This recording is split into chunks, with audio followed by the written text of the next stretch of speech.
Nah, di bab 2 pelajaran PKK kita akan bahas tentang peluang usaha.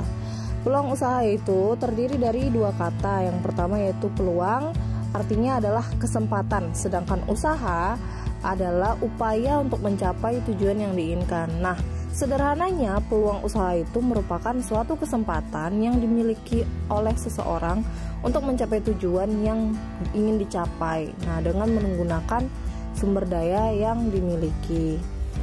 Nah, terdapat beberapa ciri-ciri peluang usaha yang baik diantaranya. Yang pertama yaitu bersifat orisinil, jadi tidak menjiplak atau mengambil karya orang lain. Terus yang kedua, harus dapat mengantisipasi perubahan persaingan dan kebutuhan pasar. Jadi harus lihat-lihat kira-kira ke depannya usaha yang dia jalanin itu gimana pangsa pasarnya dan persaingan di masyarakat itu gimana. Kemudian yang ketiga, sesuai dengan minat. Yang keempat, tingkat kelayakan usaha teruji. Yang kelima, bersifat ide kreatif. Yang keenam, ada keyakinan untuk mewujudkan. Dan yang ketujuh, ada rasa senang saat menjalankan. Jadi percuma dong kalau ngejalanin tapi nggak senang, ya enggak? Oke, kita lanjut ke analisis peluang usaha.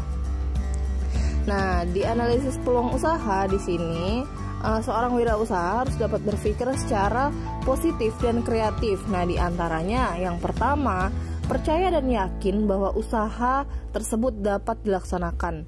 Nah, jadi harus percaya dan yakin di diri sendiri kalau usaha yang dia jalanin bisa dia jalanin, dia laksanakan. Terus yang kedua, mau menerima gagasan atau ide-ide baru. Jadi terbuka.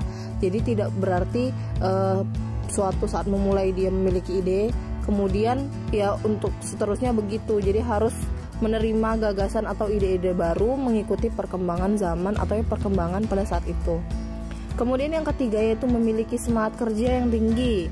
Yang keempat, mampu berkomunikasi dengan baik. Dan yang kelima, bertanya pada diri sendiri. Maksudnya di sini ya seperti introspeksi diri. Kira-kira hal-hal yang dilakukan pada saat melakukan usaha itu sudah baik atau belum, sudah maksimal atau belum. Terus yang keenam yaitu mau mendengarkan saran orang lain.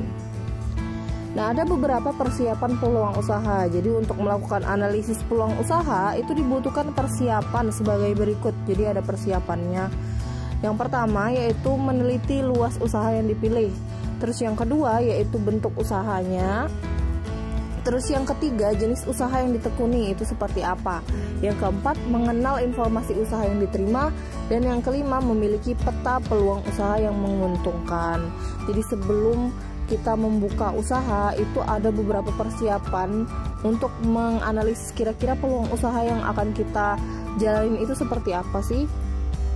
Oke, selanjutnya ada tujuan analisis peluang usaha. Jadi secara umum tujuan analisis ini itu untuk mengetahui gimana sih usaha tersebut layak dikerjakan atau enggak, jadi worth it atau enggak sih. Nah, jadi ada beberapa yang harus dicermati dan harus kita perhatikan. Di antaranya yaitu tujuan analisis peluang usaha. Yang pertama, untuk menemukan peluang usaha. Yang kedua, untuk menemukan potensi usaha. Jadi peluangnya, potensinya, keuntungan ruginya itu harus diperhitungkan. Kemudian yang ketiga yaitu untuk mengetahui besarnya potensi usaha yang tersedia. Dan yang keempat, untuk mengetahui berapa lama usaha itu dapat bertahan. Nah, untuk kita mensiasati keberhasilan dan kegagalan sebuah wirausaha itu ada beberapa faktornya. Kayak faktor-faktor yang menyebabkan keberhasilan wirausaha itu ada 4. Yang pertama bisa jadi faktor manusia, dari kepribadiannya atau karakter orang itu bisa menunjang berhasil atau enggaknya suatu usaha.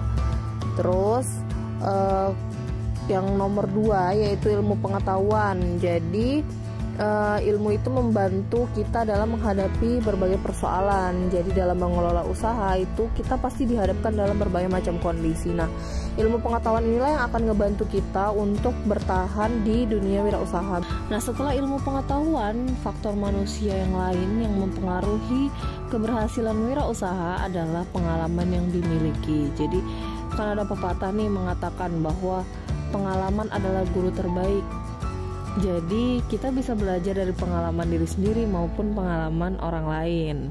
Nah, pengalaman orang lain itu juga bisa kita amati secara langsung, bisa juga kita lihat kisah-kisah inspiratifnya atau dari media-media seperti televisi, internet, dan lain-lain.